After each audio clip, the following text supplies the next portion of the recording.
सतनाम श्री वाहिगुरु साहिब जीओ। ज्ञान ध्यान किच कर्म ना जाना, नाहिन निर्मल करनी। साध संगत कै अंचल लावहो, देखम नदी जाए तरनी। जेता समुंद सागर नीर भरिया, तेते अवगुण हमारे। दया करो किछ मेहर उपावहो, डुबदे पत्थर तारे।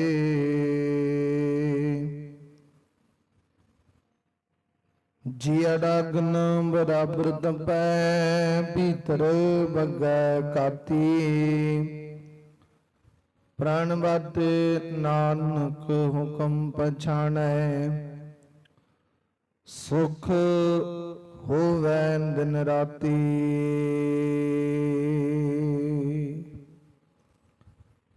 जुगो जुगा टल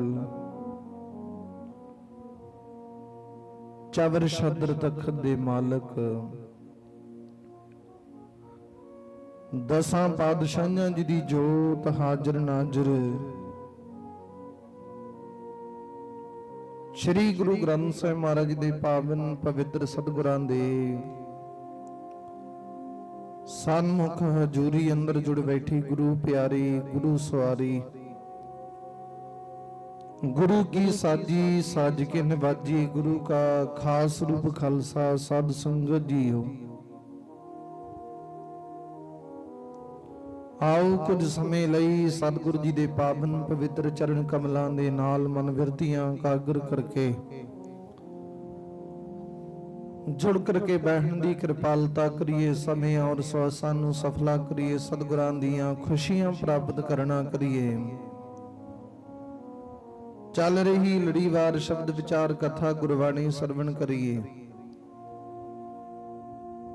आप संगत ने जो हुण तक लड़ीवार शब्द विचार कथा गुरबाणी सरवण कीती है, वो विचार इथों तक सी कि जिस वेले सतगुरु गुरु हरगोबिंद महाराज छेवें पातशाह सतगुरु जी मेरी पीरी दे मालक कृपालू दयालू सतगुरु जी व्यासा नदी दे किनारे हरगोबिंदपुर विखे विराजमान है, सुशोभित ने, जिथे के सतगुरु जी बेअंत बख्शिशां रहमतां बरता रहे ने। ते उस वेले सतगुरु जी ने एक सिख भाई खवाजा उहदे उत्ते बख्शिश रहमत कीती, उहनूं सिੱਖੀ प्रदान कीती है। ते वो बड़ा आनंदित होया गुरु सतगुरु दी सिੱਖੀ प्राप्त करके। सतगुरु दे दर करदे घोड़ियां दी सेवा करया करे, लंगरां विच सेवा करया करे। सतगुरु जी बड़े प्रसन्न, ये बड़ा सतगुरु दे नजदीकी सिख बन गया। गुरु सतगुरु दी कृपा हो गई। ਹੁਣ ਸਮਾਂ ਬਤੀਤ ਹੁੰਦਾ ਗਿਆ। ਉਸ ਵੇਲੇ ਕਹਿੰਦੇ ਸਤਿਗੁਰੂ ਜੀ ਦੇ ਕੋਲ ਇੱਕ ਸਿੱਖ ਆਇਆ, ਜਿਸ ਦਾ ਨਾਮ ਸ਼ਾਇਦ ਜਾਨੀ ਸੀ।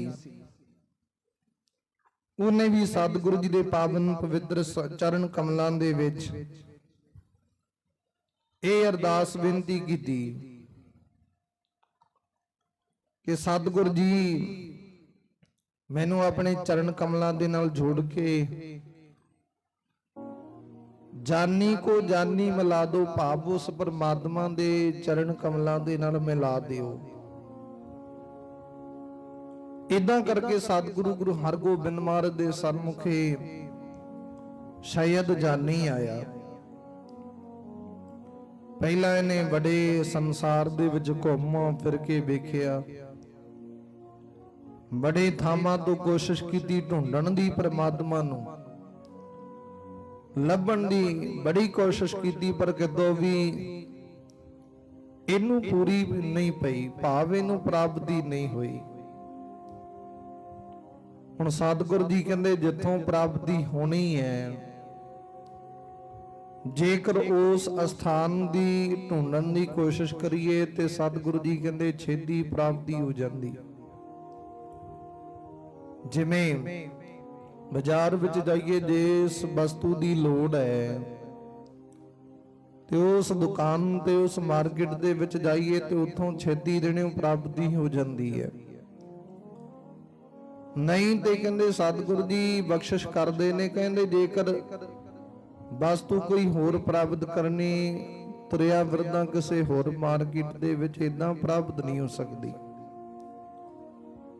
ਇਸ ਕਰਕੇ ਜਿਹੜੀ ਵਸਤੂ ਜਿੱਥੋਂ ਦੀ ਲੋੜੀਂਦੀ ਹੈ, ਜਿਸ ਦੁਕਾਨ ਤੋਂ ਪ੍ਰਾਪਤ ਹੋਵੇਗੀ, ਉਧਰ ਵੱਲ ਜਾਣਾ ਪਵੇਗਾ। ਇਸੇ ਤਰ੍ਹਾਂ ਜੇਕਰ ਪਰਮਾਤਮਾ ਦੀ ਪ੍ਰਾਪਤੀ ਦੀ ਮਨ ਦੇ ਵਿੱਚ ਚਾਹਤ ਹੈ, ਤੇ ਸਤਿਗੁਰੂ ਗੁਰੂ ਨਾਨਕ ਦੇਵ ਮਹਾਰਾਜ ਦੇ ਚਰਨ ਕਮਲਾਂ ਦੇ ਨਾਲ ਜੁੜਨਾ ਪੈਣਾ। ਸੁਖੈਨ ਸੌਖੇ ਪ੍ਰਾਪਤੀ ਹੋ ਜਾਂਦੀ ਹੈ। ਸ਼ੁਭ ਮਾਰਗ ਦੱਸਦੇ ਨੇ ਸਤਿਗੁਰੂ ਜੀ, ਤੇ ਇਹ ਪ੍ਰਾਪਤੀ ਹੁੰਦਿਆਂ ਕਦੇ ਦੇਰ ਨਹੀਂ ਲੱਗਦੀ, ਫਿਰ ਸਤਿਗੁਰੂ ਜੀ ਕਿਰਪਾ ਕਰ ਦਿੰਦੇ ਨੇ। ਉਹ ਸ਼ਾਇਦ ਜਾਨੀ ਨੇ ਬੜੀ ਢੂੰਡ ਕੀਤੀ, ਇਸੇ ਤਰ੍ਹਾਂ ਪ੍ਰਮਾਤਮਾ ਦੀ ਪ੍ਰਾਪਤੀ ਕਰਨ ਦੀ ਉਹਨੇ ਬਹੁਤ ਯਤਨ ਕੀਤੇ। ਵੱਖੋ ਵੱਖਰੇ ਧਰਮਾਂ ਦੇ ਵਿੱਚ ਵੱਖੋ ਵੱਖਰੀਆਂ ਰੀਤਾਂ ਅਪਣਾ ਕੇ ਦੇਖ ਲੀਆਂ, ਪਰ ਉਹਦੇ ਮਨ ਨੂੰ ਕਿਤੋਂ ਵੀ ਸਕੂਨ ਪ੍ਰਾਪਤ ਨਹੀਂ ਹੋਇਆ। ਮਨ ਦੇ ਵਿੱਚ ਤੜਫਣਾ ਜ਼ਰੂਰ ਲੱਗੀ ਹੈ ਕਿ ਪ੍ਰਮਾਤਮਾ ਦੀ ਪ੍ਰਾਪਤੀ ਕਰਨੀ ਹੈ। ਉਸ ਵਾਹਿਗੁਰੂ ਦੇ ਚਰਨ ਕਮਲਾਂ ਦੇ ਨਾਲ ਜੁੜਨਾ ਮਨ ਦੇ ਵਿੱਚ ਇਹ ਜ਼ਰੂਰ ਹੈ। ਹੁਣ ਸ਼ਾਇਦ ਜਾਨੀ ਦੇ ਮਨ ਦੇ ਵਿੱਚ ਇਹ ਤੜਫਣਾ ਜ਼ਰੂਰ ਹੈ ਕਿ ਪ੍ਰਮਾਤਮਾ ਪ੍ਰਾਪਤ ਹੋਣ, ਵਾਹਿਗੁਰੂ ਪ੍ਰਮਾਤਮਾ ਕਿਰਪਾ ਕਰਨੇ, ਮਨ ਦੇ ਵਿੱਚ ਚਾਹਤ ਹੈ, ਖਿੱਚ ਹੈ।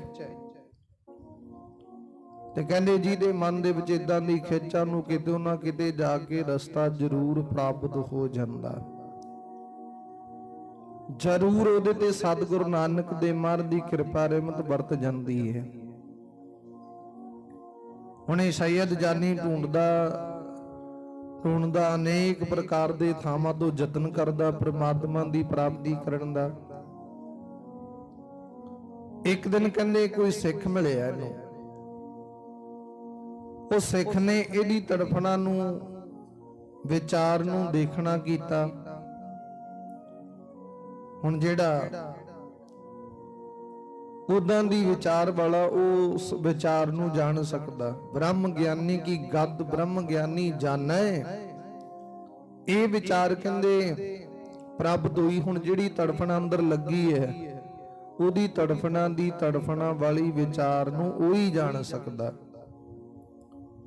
ਤੇ ਗੁਰੂ ਪਿਆਰਿਓ ਨੇ ਦੱਸਿਆ, ਕਹਿੰਦੇ ਇਉਂ ਕਰ, ਜੇਕਰ ਤੂੰ ਪ੍ਰਮਾਤਮਾ ਦੀ ਪ੍ਰਾਪਤੀ ਕਰਨੀ ਤੇ ਸਤਿਗੁਰੂ ਗੁਰੂ ਨਾਨਕ ਦੇਵ ਮਹਾਰਾਜ ਦੀ ਗੁਰਤਾ ਗੱਦੀ ਦੇ ਉੱਤੇ ਛੇਵੇਂ ਪਾਤਸ਼ਾਹ ਗੁਰੂ ਹਰਗੋਬਿੰਦ ਮਹਾਰਾਜ, ਮੇਰੀ ਪੀਰੀ ਦੇ ਮਾਲਕ ਕਿਰਪਾਲੂ ਦਿਆਲੂ ਸਤਿਗੁਰੂ ਜੀ ਵਿਰਾਜਮਾਨ ਹੈ, ਜੋ ਕਿ ਅਜੋਕੇ ਸਮੇਂ ਦੇ ਵਿੱਚ ਰੋਹਿਲੇ ਨਗਰ, ਜਿਹਨੂੰ ਅੱਜ ਦੇ ਸਮੇਂ ਹਰਗੋਬਿੰਦਪੁਰ ਕਹਿੰਦੇ ਨੇ, ਬਿਆਸਾ ਨਦੀ ਦੇ ਕਿਨਾਰੇ ਸਤਿਗੁਰੂ ਜੀ, ਉੱਥੇ ਚੱਲ ਜਾ, ਸਤਿਗੁਰ ਦੇ ਦਰ ਕਰਦਾ ਸੇਵਕ ਬਣ ਜਾ, ਪਿਆਰਾ ਬਣ ਜਾ, ਸਤਿਗੁਰੂ ਜੀ ਤੇਰੇ ਤੇ ਬਖਸ਼ਿਸ਼ ਰਹਿਮਤ ਕਰਨਗੇ, ਜ਼ਰੂਰ ਤੇਰੀ ਭਾਵਨਾ ਨੂੰ ਸੰਪੰਨ ਕਰਨਗੇ। ਚੱਲ ਜਾ ਸਤਿਗੁਰੂ ਜੀ ਦੇ ਕੋਲ, ਪਰ ਯਾਦ ਰੱਖੀ ਗੁਰੂ ਸਤਿਗੁਰੂ ਦੇ ਚਰਨਾਂ ਦਾ, ਗੁਰੂ ਸਤਿਗੁਰੂ ਦੇ ਪਵਿੱਤਰ ਪੱਲੇ ਨੂੰ ਛੱਡੀ ਨਾ, ਓਟ ਆਸਰੇ ਨੂੰ ਛੱਡੀ ਨਾ, ਭਾਵੇਂ ਜਿੱਦਾਂ ਦੀ ਮਰਜ਼ੀ ਵਿਚਾਰ ਉਹਦੇ ਚੜਨਾ ਨਾਲ ਜੁੜਿਆ ਰਵੀ, ਫੇਰ ਖੈਰ ਪ੍ਰਾਪਤ ਹੋਵੇਗੀ, ਝੋਲੀ ਭਰੀ ਜਾਵੇਗੀ। ਜਿਵੇਂ ਕਹਿੰਦੇ ਕੋਈ ਮੰਗਦਾ ਹੁੰਦਾ ਭਿਖਾਰੀ ਹੁੰਦਾ ਏ, ਉਹ ਜਿਸ ਵੇਲੇ ਲੋਕਾਂ ਤੋਂ ਭੀਖ ਮੰਗਦਾ ਕੋਈ ਸ਼ਰਮ ਨਹੀਂ ਕਰਦਾ, ਕੋਈ ਮਨ ਦੇ ਵਿੱਚ ਲੱਜਾ ਨਹੀਂ ਰੱਖਦਾ। ਤੇ ਕਹਿੰਦੇ ਇਦਾਂ ਸਤਿਗੁਰ ਦੇ ਸਨਮੁਖ ਜੁੜਿਆ ਰਮੀ, ਪਾਵਨ ਪਵਿੱਤਰ ਚਰਨਾਂ ਦੇ ਉੱਤੇ ਢਹਿ ਜਾਵੀਂ, ਤੇ ਸਤਿਗੁਰੂ ਜੀ ਇੱਕ ਨਾ ਇੱਕ ਜ਼ਰੂਰ ਤੇਰੀ ਝੋਲੀ ਭਰਨਗੇ, ਤੇਰੇ ਮਨ ਦੀ ਭਾਵਨਾ ਸੰਪੰਨ ਕਰਨਗੇ। ਹੁਣ ਸ਼ਾਇਦ ਜਾਨੀ ਨੇ ਇਹ ਗੱਲ ਪੱਲੇ ਬੰਨ ਲਈ। ਉਸ ਵੇਲੇ ਉਹ ਕਹਿੰਦੇ ਤੁਰਦਾ ਤੁਰਦਾ ਪਹੁੰਚ ਗਿਆ, ਪਤਾ ਕਰਦਾ ਕਰਦਾ ਇੱਧਰ ਹਰਗੋਬਿੰਦਪੁਰ ਵਿਖੇ, ਜੋ ਕਿ ਬਿਆਸਾ ਨਦੀ ਦੇ ਕਿਨਾਰੇ ਉੱਤੇ ਨਗਰ ਸਤਿਗੁਰੂ ਜੀ ਨੇ ਵਸਾਇਆ। 6ਵੇਂ ਪਾਤਸ਼ਾਹ ਸਤਿਗੁਰੂ ਹਰਗੋਬਿੰਦ ਮਹਾਰਾਜ ਦੇ। ਇਹ ਪੁੱਛਦਾ ਪੁੱਛਾਉਂਦਾ ਪਹੁੰਚ ਗਿਆ ਬਿਆਸਾ ਨਦੀ ਦੇ ਕਿਨਾਰੇ ਇਸ ਨਗਰ ਤੇ। ਆ ਕੇ ਸਤਿਗੁਰੂ ਗੁਰੂ ਹਰਗੋਬਿੰਦ ਮਹਾਰਾਜ ਦੇ ਦਰਸ਼ਨ ਕੀਤੇ, ਤੇ ਦਰਸ਼ਨ ਕਰਨ ਦੇ ਨਾਲ ਹੀ ਕਹਿੰਦੇ ਮਨ ਨੂੰ ਸਕੂਨ ਪ੍ਰਾਪਤ ਹੋ ਗਿਆ। ਸਤਿਗੁਰੂ ਜੀ ਦੀ ਕਿਰਪਾ ਹੋ ਗਈ ਤੇ ਉਹਨੇ ਮਨ ਵਿੱਚ ਖੁਸ਼ੀ ਮਨਾਈ ਹੈ ਕਿ ਸਤਿਗੁਰ ਦੇ ਦਰਸ਼ਨ ਕਰਨ ਦੇ ਨਾਲ ਹੀ ਇਦਾਂ ਆਨੰਦ ਪ੍ਰਾਪਤ ਹੋ ਗਿਆ। ਤੇ ਜਦੋਂ ਪ੍ਰਾਪਤੀ ਹੋਵੇਗੀ ਉਹ ਆਨੰਦ ਕਿੱਦਾਂ ਦਾ ਹੋਵੇਗਾ, ਕਿੱਦਾਂ ਦੀ ਸਤਿਗੁਰ ਦੀ ਬਖਸ਼ਿਸ਼ ਰਹਿਮਤ ਹੋਵੇਗੀ। ਹੁਣ ਕਹਿੰਦੇ ਸ਼ਾਇਦ ਜਾਨੀ ਨੇ ਖਵਾਜੇ ਨੂੰ ਮਿਲਣਾ ਕੀਤਾ, ਭਾਈ ਖਵਾਜੇ ਨੂੰ। ਤੇ ਭਾਈ ਖਵਾਜੇ ਨੂੰ ਜਦੋਂ ਮਿਲਿਆ, ਇਹ ਸ਼ਾਇਦ ਜਾਨੀ ਕਹਿੰਦਾ ਜੀ ਮੈਂ ਤੇ ਪ੍ਰਮਾਤਮਾ ਦੀ ਪ੍ਰਾਪਤੀ ਕਰਨੀ ਹੈ, ਬਸ ਮਨ ਦੇ ਵਿੱਚ ਇਹੀ ਮਿੱਥਿਆ ਕਿ ਪ੍ਰਮਾਤਮਾ ਦੀ ਪ੍ਰਾਪਤੀ ਹੋ ਜੇ। ਜਾਨੀ ਕੋ ਜਾਨੀ ਮਿਲਾ ਦੋ, ਭਾਵ ਇਸ ਜਾਨੀ ਨੂੰ ਉਸ ਜਾਨੀ ਪ੍ਰਮਾਤਮਾ ਦੇ ਨਾਲ ਮਿਲਾ ਦਿਓ, ਬਸ ਇਹੀ ਮਨ ਦੇ ਵਿੱਚ ਚਾਹਤ ਹੈ। ਤੇ ਉਸ ਵੇਲੇ ਭਾਈ ਖਵਾਜੇ ਨੇ ਕਹਿੰਦੇ ਸ਼ਾਇਦ ਜਾਨੀ ਦੀ ਭਾਵਨਾ ਨੂੰ ਸਮਝਿਆ। ਉਹਨੇ ਤਰੀਕਾ ਦੱਸਿਆ, ਕਹਿੰਦੇ ਆਉਂ ਕਰੀ ਸਤਿਗੁਰੂ ਜੀ ਜਿਵੇਂ ਮਰਜ਼ੀ ਵਰਤਾਓ ਕਰਨ। ਕਈ ਦਫਾ ਪ੍ਰੀਖਿਆ ਲੈ ਕੇ ਦੇਖਦੇ ਆ, ਭਾਵਨਾ ਨੂੰ ਅੰਦਰ ਤੱਕ ਨਾਪ ਕੇ ਦੇਖਦੇ ਕਿੱਦਾਂ ਦਾ, ਇਹਦੀ ਕਿੱਥੇ ਤੱਕ ਭਾਵਨਾ ਖਲੋਤੀ ਹੈ। ਦੇਖਦੇ ਆ ਸਤਿਗੁਰੂ ਜੀ ਬਹੁਤ ਸਖਤ ਤੋਂ ਸਖਤ ਪੇਪਰ ਪਾਉਂਦੇ, ਇਮਤਿਹਾਨ ਪਾਉਂਦੇ ਆ। ਜਿਹੜੇ ਕੱਚੇ ਹੁੰਦੇ ਨੇ ਉਹ ਝੜ ਜਾਂਦੇ ਨੇ, ਤੇ ਜਿਹੜੇ ਪੱਕੇ ਵਿਸ਼ਵਾਸ ਭਾਵਨਾ ਸ਼ਰਧਾ ਵਾਲੇ ਹੁੰਦੇ ਉਹ ਭਾਵੇਂ ਸੰਸਾਰ ਵਿੱਚ ਦੁੱਖ ਆਵੇ ਸੁੱਖ ਆਵੇ ਸਤਿਗੁਰ ਦੇ ਚਰਨਾਂ ਨਾਲ ਜੁੜੇ ਰਹਿੰਦੇ ਆ। ਜਿਹੜੇ ਕੱਚੇ ਹੁੰਦੇ ਨੇ, ਥੋੜਾ ਜਿਹਾ ਦੁੱਖ ਆਇਆ ਨਹੀਂ ਤੇ ਸਤਿਗੁਰ ਜੀ ਨੂੰ ਮਿਹਣੇ ਮਾਰਦੇ ਨੇ, ਸਤਿਗੁਰ ਤੋਂ ਬੇਮੁਖ ਹੋ ਜਾਂਦੇ ਨੇ, ਸਤਿਗੁਰ ਦੇ ਚਰਨਾਂ ਦੇ ਓਟ ਆਸਰੇ ਨੂੰ ਛੱਡ ਦਿੰਦੇ ਨੇ ਥੋੜੇ ਜਿਹੇ ਦੁੱਖ ਦੇ ਨਾਲ ਹੀ। ਪਰ ਜਿਹੜੇ ਵਿਸ਼ਵਾਸ ਕਰਕੇ ਜੁੜੇ ਰਹਿੰਦੇ, ਭਾਵੇਂ ਦੁੱਖ ਹੈ ਭਾਵੇਂ ਸੁੱਖ ਹੈ, ਸਤਿਗੁਰ ਦੀ ਚਰਨਾਂ ਦੀ ਪ੍ਰੀਤੀ ਨੂੰ ਛੱਡਦੇ ਨਹੀਂ, ਓਟ ਆਸਰੇ ਨੂੰ ਛੱਡਦੇ ਨਹੀਂ, ਜੁੜੇ ਰਹਿੰਦੇ ਨੇ। ਸਤਿਗੁਰ ਦੀ ਕਿਰਪਾ ਰਹਿਮਤ ਵਰਤਦੀ ਹੈ। ਤਾਂ ਤੇ ਗੁਰੂ ਪਿਆਰੇ ਉਸ ਵੇਲੇ ਖਵਾਜੇ ਨੇ ਇਦਾਂ ਕਰਕੇ ਸ਼ਾਇਦ ਜਾਨੀ ਨੂੰ ਦੱਸਿਆ। ਹੁਣ ਉਹਨੇ ਇਹ ਵੀ ਗੱਲ ਪੱਲੇ ਬੰਨ ਲਈ, ਕਹਿੰਦੇ ਸਤਿਗੁਰੂ ਗੁਰੂ ਹਰਗੋਬਿੰਦ ਮਹਾਰਾਜ ਦੇ ਦਰਬਾਰ ਸਾਹਿਬ ਦੇ ਬਾਹਰ ਉਹਨੇ ਆਸਣ ਲਾ ਲਿਆ, ਚੌਂਕੜਾ ਮਾਰ ਲਿਆ, ਨੀਵੀਂ ਪਾਈ ਹੈ, ਪ੍ਰਮਾਤਮਾ ਦਾ ਸਿਮਰਨ ਸਵਾਸ ਸਵਾਸ ਕਰਦਾ ਜਾਂਦਾ, ਤੇ ਮੁਖ ਦੇ ਵਿੱਚੋਂ ਵੀ ਉਚਾਰਨ ਕਰਦਾ ਜਾਨੀ ਕੋ ਜਾਨੀ ਮਿਲਾ ਦੋ। ਉਸ ਵੇਲੇ ਕਾਫੀ ਦਿਨ ਬਤੀਤ ਹੋ ਗਏ ਨੇ, ਸਤਿਗੁਰੂ ਜੀ ਆਉਂਦੇ ਆ, ਦਰਸ਼ਨ ਕਰਦੇ, ਸਤਿਗੁਰੂ ਜੀ ਦਾ ਸ਼ਾਇਦ ਜਾਨੀ ਕਰਦਾ ਦਰਸ਼ਨ। ਜਦੋਂ ਸਤਿਗੁਰੂ ਜੀ ਕੋਲ ਦੀ ਲੰਘਦੇ ਦਰਸ਼ਨ ਕਰਦਾ, ਪਰ ਸਤਿਗੁਰੂ ਜੀ ਨੂੰ ਕੁਝ ਕਹਿੰਦਾ ਨਹੀਂ, ਨਾ ਕੋਈ ਬੇਨਤੀ ਕਰਦਾ, ਬਸ ਬੈਠਾ ਚੌਂਕੜਾ ਮਾਰ ਕੇ ਭਿਖਾਰੀ ਬਣ ਕੇ ਬੈਠਾ ਗੁਰੂ ਨਾਨਕ ਦੇ ਦਰ ਕਰਦਾ। ਹੁਣ ਧਿਆਨ ਦੇਣਾ ਗੁਰੂ ਪਿਆਰਿਓ, ਪ੍ਰਮਾਤਮਾ ਦੀ ਪ੍ਰਾਪਤੀ ਕਿਵੇਂ ਹੁੰਦੀ ਹੈ। ਸ਼ੁਰੂ ਦੇ ਵਿੱਚ ਬੜੀਆਂ ਮੁਸ਼ਕਲਾਂ ਪ੍ਰਾਪਤ ਹੁੰਦੀਆਂ ਨੇ, ਲੋਕ ਬੜੀਆਂ ਵਿਚਾਰਾ ਕਰਦੇ, ਗੱਲਾਂ ਕਹਿੰਦੇ ਨੇ, ਪਰ ਕਹਿੰਦੇ ਪਰਵਾਹ ਨਹੀਂ ਕਰਨੀ ਚਾਹੀਦੀ। ਸੰਸਾਰ ਦੇ ਕਲਯੁਗੀ ਜਿਹੜੇ ਜੀਵ ਹੁੰਦੇ ਨੇ, ਉਹਨਾਂ ਦੀ ਵੱਖੋ ਵੱਖਰੀ ਡਿਊਟੀ ਲੱਗੀ ਹੁੰਦੀ ਹੈ। ਕਿਸੇ ਦੀ ਡਿਊਟੀ ਲੱਗੀ ਪਰਮਾਤਮਾ ਵੱਲੋਂ ਸਤਿਗੁਰੂ ਦਾ ਸਿਮਰਨ ਕਰਨ ਦੀ, ਕਿਸੇ ਦੀ ਸੇਵਾ ਕਰਨ ਦੀ, ਕਿਸੇ ਦੀ ਬਾਣੀ ਪੜ੍ਹਨ ਦੀ, ਕਿਸੇ ਦੀ ਬਾਣੀ ਸੁਣਨ ਦੀ, ਕਿਸੇ ਦੀ ਬਾਣੀ ਸੁਣਾਉਣ ਦੀ, ਇਹ ਡਿਊਟੀਆਂ ਲੱਗੀਆਂ ਪ੍ਰਮਾਤਮਾ ਵੱਲੋਂ ਧੁਰ ਦਰਗਾਹ ਤੋਂ। ਪਰ ਕਿਸੇ ਲੋਕਾਂ ਦੀ ਡਿਊਟੀ ਇਹ ਲੱਗੀ ਕਿ ਤੂੰ ਚੁਗਲੀ ਨਿੰਦਈ ਕਰਨੀ ਹੈ। ਗੁਰੂ ਨਾਨਕ ਦੇ ਦਰ ਕਰਦੇ ਸੇਵਕਾਂ ਨੂੰ ਜਾਂ ਸਤਿਗੁਰ ਦੇ ਪਵਿੱਤਰ ਚਰਨਾਂ ਦੇ ਵਿੱਚ ਜੁੜੇ ਹੋਏ ਲੋਕਾਂ ਨੂੰ ਮੰਦੇ ਬਚਨੀ ਕਹਿਣੇ, ਉਹਨਾਂ ਦੀ ਵੀ ਡਿਊਟੀ ਲੱਗੀ ਹੈ ਪ੍ਰਮਾਤਮਾ ਵੱਲੋਂ। ਜਿਵੇਂ ਕਹਿੰਦੇ ਇੱਕ ਛੋਟੀ ਜੀ ਉਦਾਹਰਨਾਂ ਦੇ ਤੌਰ ਤੇ ਵਿਚਾਰ ਕਰਾਂ। ਕਹਿੰਦੇ ਇੱਕ ਮਹਾਂਪੁਰਖ ਇੱਕ ਨਦੀ ਦੇ ਵਿੱਚ ਦੀ ਲੰਘਦੇ ਜਾ ਰਹੇ ਸਨ। ਪਾਣੀ ਥੋੜਾ ਸੀ ਤੇ ਪਾਣੀ ਦਾ ਵਹਾਅ ਥੋੜਾ ਜਿਹਾ ਜ਼ਿਆਦਾ ਸੀ, ਤੇ ਉਸ ਵੇਲੇ ਪਾਣੀ ਦੇ ਵਹਾਅ ਦੇ ਵਿੱਚ ਕਹਿੰਦੇ ਇੱਕ ਕਿਰਮ ਕੀੜਾ ਰੁੜਿਆ ਹੁੰਦਾ ਏ ਜਿਉਂਦਾ, ਜਿਹੜਾ ਕਿ ਆਪਣੇ ਆਪ ਦੇ ਬਚਾਅ ਨੂੰ ਕਰਨ ਵਾਸਤੇ ਬੜਾ ਯਤਨ ਕਰਦਾ, ਬੜਾ ਕੋਸ਼ਿਸ਼ ਕਰਦਾ ਕਿ ਮੈਂ ਬਚ ਜਾਵਾਂ, ਪਾਣੀ ਦੇ ਵਹਾਅ ਤੋਂ ਮੇਰੀ ਜਾਨ ਬਚ ਜੇ। ਮੈਂ ਇਹ ਵਿਚਾਰ ਇਸ ਆਧਾਰ ਤੇ ਕਰਦਾ ਕਿ ਪ੍ਰਮਾਤਮਾ ਵੱਲੋਂ ਵੱਖੋ ਵੱਖਰੀਆਂ ਡਿਊਟੀਆਂ ਲੱਗੀਆਂ ਹੁੰਦੀਆਂ ਨੇ। ਕਿਸੇ ਦੀ ਡਿਊਟੀ ਚੰਗੇ ਦੀ, ਕਿਸੇ ਦੀ ਮੰਦੇ ਦੀ, ਵਿਚਾਰ ਦੀ ਡਿਊਟੀ ਨਾ ਲੱਗੀ, ਵੱਖੋ ਵੱਖਰੀਆਂ ਡਿਊਟੀਆਂ ਲੱਗੀਆਂ।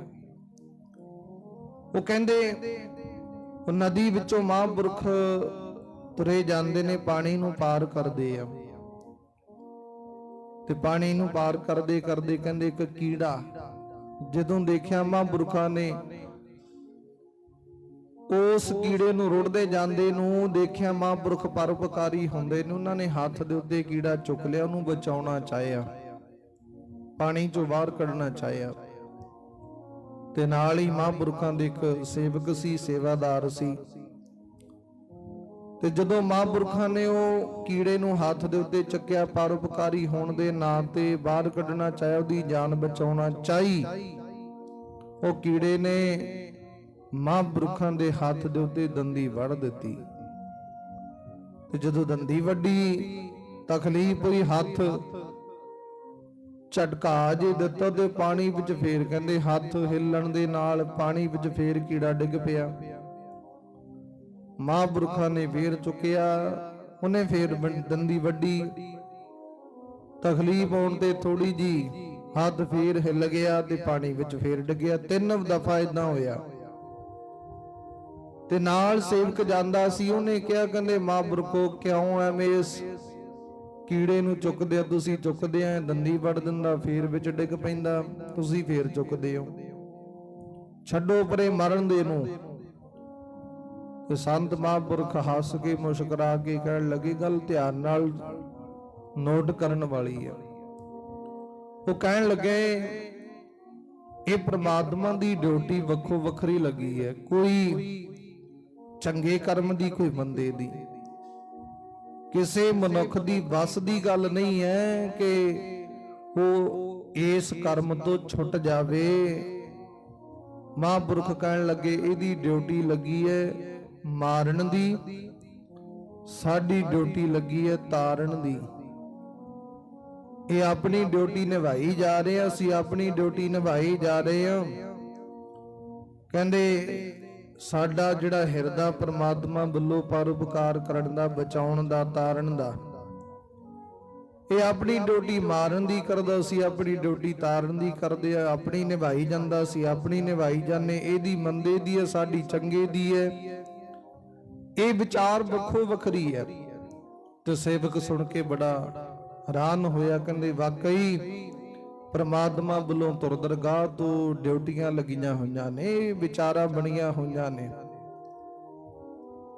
ਤੇ ਕੋਈ ਸਤਿਗੁਰ ਦੇ ਸਨਮੁਖ ਜੁੜਿਆ ਸੇਵਾ ਕਰਦਾ ਭਾਵਨਾ ਦੇ ਨਾਲ, ਕੋਈ ਬਾਣੀ ਪੜ੍ਹਦਾ, ਕੋਈ ਸੁਣਦਾ, ਕੋਈ ਸਤਿਗੁਰ ਦੇ ਦਰ ਕਰਦੇ ਉੱਤੇ ਸੇਵਾ ਕਰਦਾ, ਕੋਈ ਸਿਮਰਨ ਕਰਦਾ। ਇਹ ਡਿਊਟੀਆਂ ਵੱਖੋ ਵੱਖਰੀਆਂ ਲੱਗੀਆਂ ਨੇ।